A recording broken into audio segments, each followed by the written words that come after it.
یەکی دەوڵەمەند قەسرێکەوی هەبوو گەلێک غولامان جەمێ کار دەکرد و یەک ژوا غولامانژی لەبەر دلێ ئێ دەوڵەمەند گەلێکی شیرین بوو. ڕۆژێکیش ڕۆژە ئەو غولام نەهاتە کار بێگۆش کەس سیرە بێژێ ڕەبوو ئێ دەوڵەمەند خۆرە هەزر کرد گۆ ئەس گۆمان دکن ji ber got dahetawî nebdilêwiya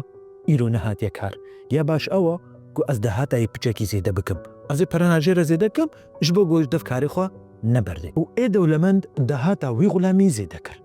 lê piştî demekê careke din ê xulam nehate kar û dîsiş kesî re negot wê demê ê dewlemend gelekî aciz bû biryar da ku ew zêdebûna avête ser deheta wî xulamî jê bistêne lê tişta ku gelekî sêr bû ê xulam ne bersiv da ne axivî ne tişte got tenê ma sekinî lê dewlemend hisan û berê pişta Xwedayê û çû ser karê xwe. Ê dewlemend gelekî pêsêr hat rebû bagiriyê da